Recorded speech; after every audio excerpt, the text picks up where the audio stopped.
直接把杭景真和江家园的绣作拿来给朕看。是皇上，呈上来。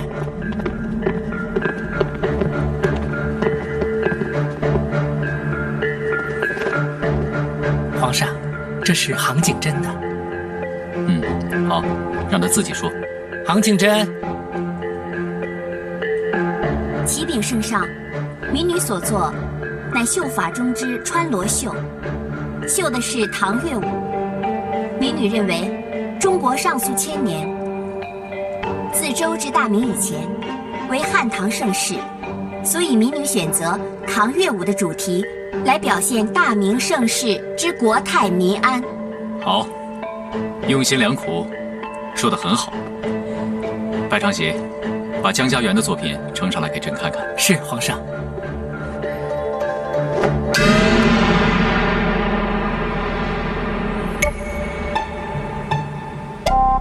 皇上，这是江家园的。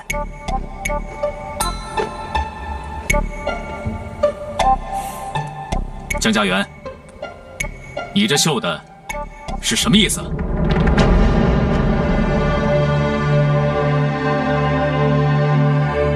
江家园，你胆子实在是太大了，恃宠而骄。你仗着皇上对你的欣赏，你竟敢公然不敬！民女没有，民女不敢呀。还说没有？皇上要的是国泰民安，你竟然绣上几个畜生，把老鼠也绣上，你还不是公然藐视吗？我不是那个意思，我是想把……闭嘴！在圣上面前，你竟敢回嘴狡辩！让他起来说话吧。是皇上，还不起来？谢皇上。朕问你，你所绣的一鸡一犬一猫一鼠，难道不是暗指鼠辈横行，鸡犬不宁吗？回皇上，恰恰相反，这就是万岁爷您要的国泰民安呀！又玩什么花样？这是国泰民安？是啊，花开富贵算什么呀？民生潦倒的时候，花一样得开啊。清明上河图算什么呢？那呀是有钱人家的玩意儿。朱门酒肉臭，路旁仍有冻死骨。唐乐舞算什么？贞观之治，那是以前人的。那你这个老鼠，这几个畜生算什么意思啊？人手里人作乐，人吃得饱都不是难事。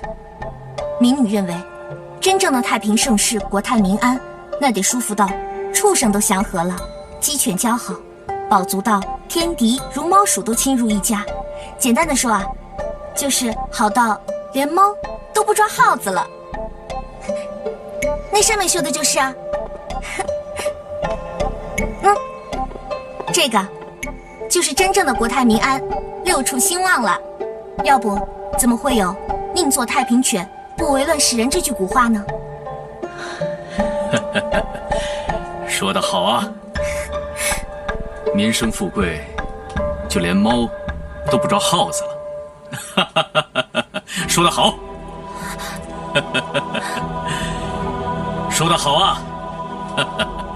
白长喜，今天我们可是选中了一个聪明的绣娘啊！奴才明白，你还不谢主隆恩？谢主隆恩，我可不可以放弃啊？恭喜呀、恭喜你家小姐，你家小姐呀、真有两下子。那当然，刺绣世家嘛。是啊，我在宫中的最后2年有家园陪我，我就再也不寂寞了。是啊，他这一来得10年呢。10年，留在宫中10年，景风少爷还会等待我。为何要放弃这份殊荣呢？我要嫁人。大声回话！我要嫁人。就是为了要嫁人吗？是啊，一耽搁10年，待我出宫之时，我都成老姑娘了，到时候谁还要我？那现在就有人要你吗？有，现在还有人要，那是我爹娘为我指腹为婚的亲事。即使指腹为婚，难道他敢悔婚，连10年都不等吗？他是会等，可是……起来回话。谢皇上。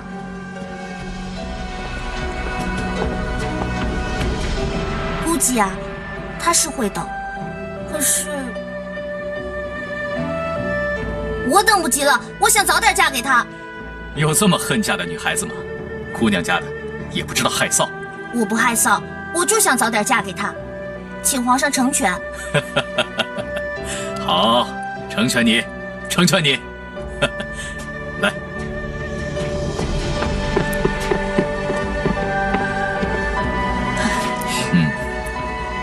难得一个女孩子家如此勇敢且不爱慕虚名，朕就成全你，不进宫就不进宫，让你嫁人去吧。谢皇上成全。来，朕送给你作为嫁妆。以后啊，凭此玉佩，你就可以素颜面圣。你还愣着，还不谢主隆恩？谢皇上恩赐。平身。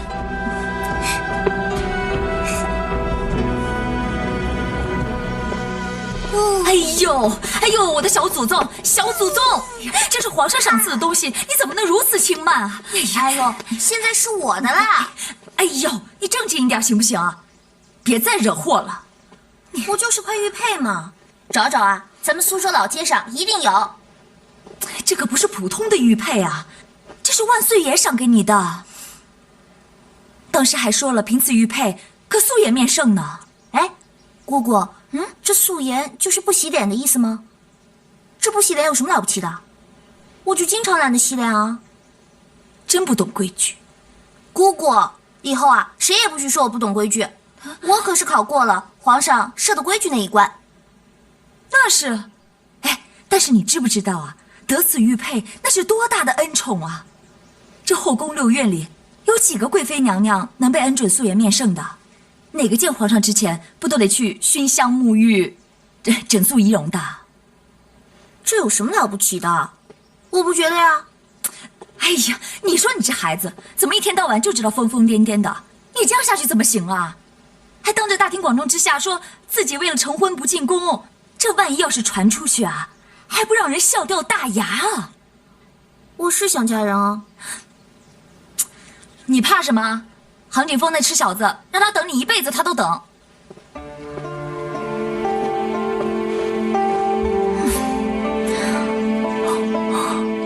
我怕我会变。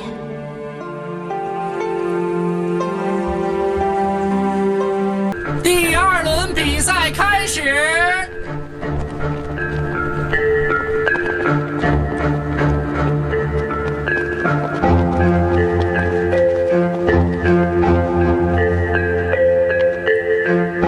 大家听好题目：规矩。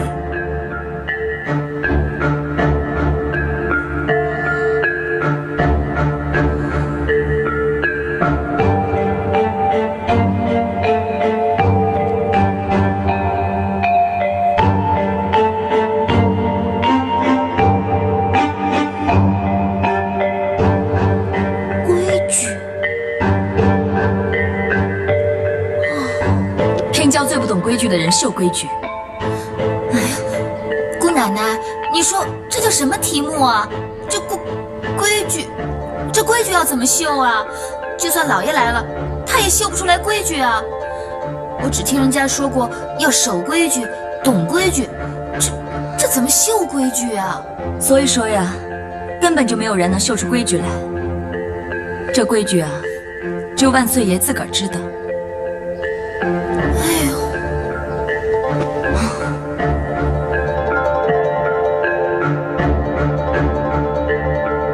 什么嘛，不考花鸟鱼虫，考规矩。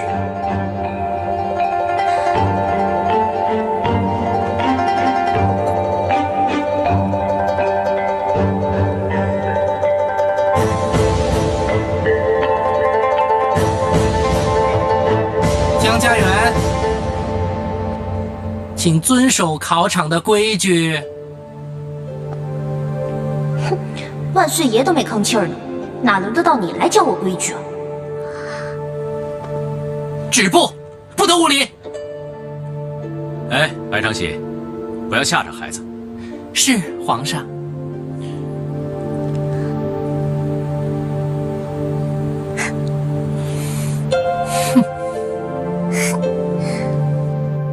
规矩啊，这次皇上出的题也太难了。是，你说这要是花二鸟啊，规矩谁知道啊？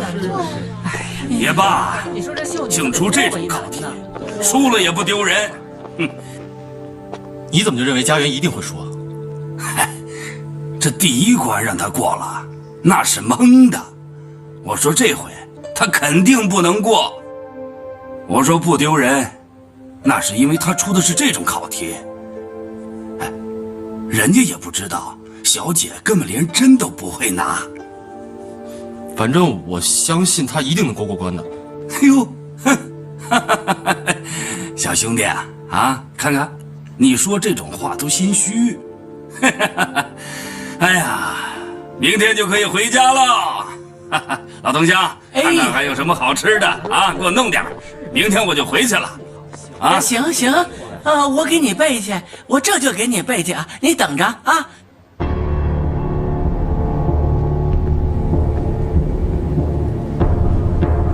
皇上，这是苏州杭景真所绣。哎呦，多好啊！正所谓无规矩不成方圆，外圆内方，刚柔并济，有为有守。正所谓情在境内，意在方外。该说的话都让你说完了。奴才不敢，奴才放肆了。不懂规矩啊！万岁爷，请恕罪。好了，起来吧。谢万岁爷。还有吗？还有最后一幅。皇上，这是最后一幅，是苏州江家园所绣。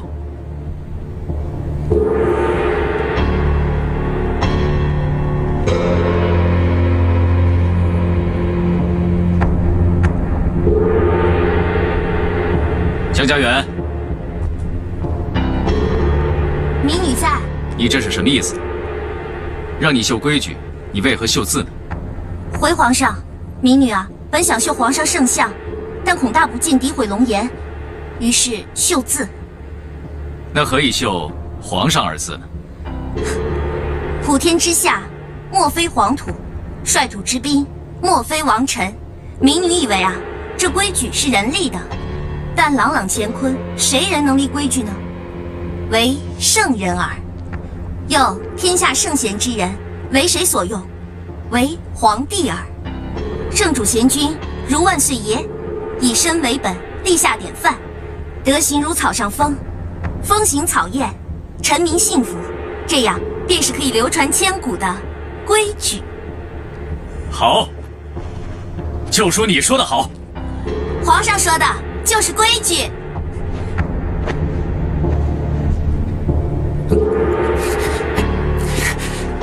皇上万岁万岁万万岁！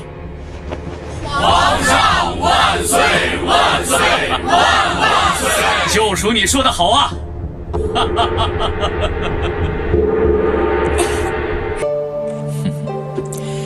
江家姑娘果然是兰心蕙质。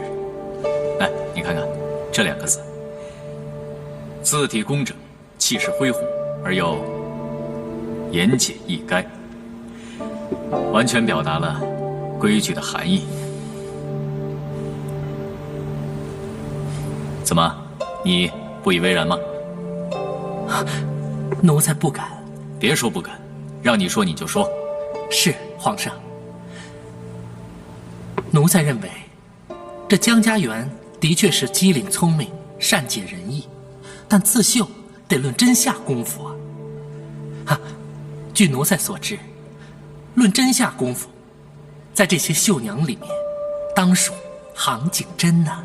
杭家姑娘杭景真，她自小就在苏州绣室里崭露头角。她谱不离眼，针不离手，她朕心里有数。这个刺绣自然是要见真功夫的，所以朕并没有把杭景真淘汰。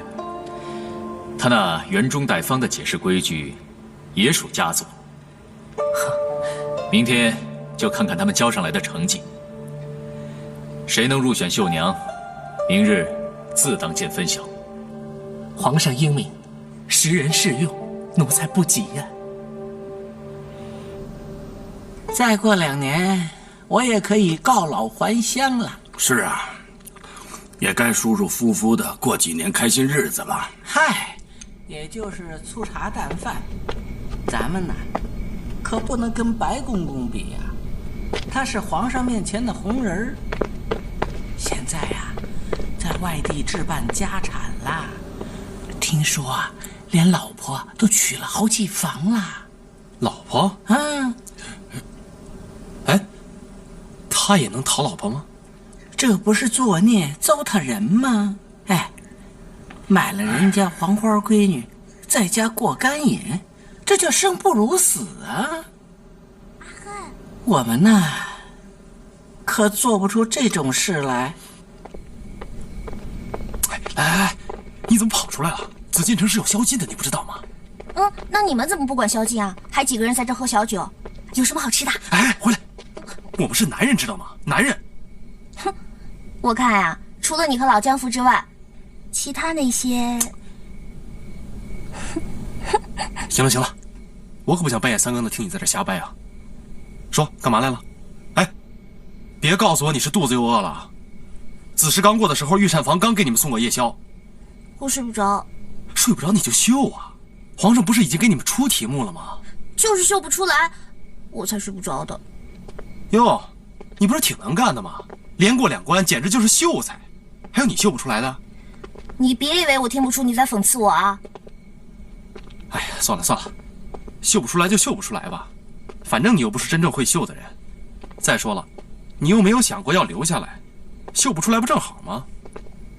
哎，不一样，想绣和不想绣是2码子事儿。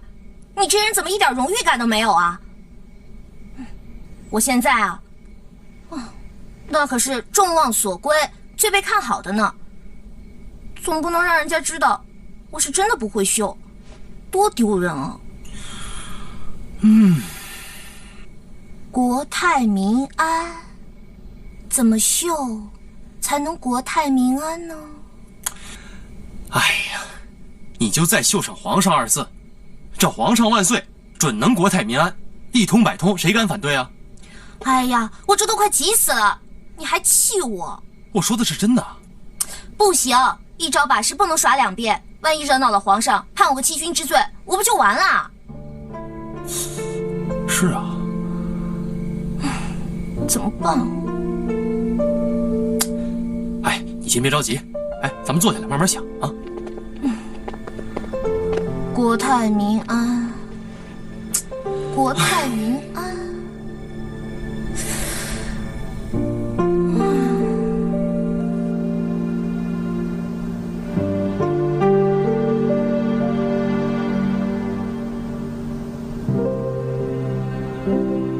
闺女啊，我已经向皇上提过你了，你要用心去绣，明白吗？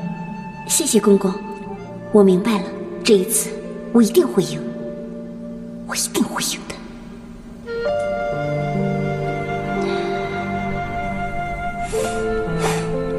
好，你想到了？我放弃了。啊？放弃了？喂，你的荣誉感呢？你的自尊心呢？你不是众望所归、最被看好的吗？哎呀，我认输行不行啊？让我绣那些俗里俗气的花开富贵歌舞升平，我根本绣不好，我干脆放弃算了。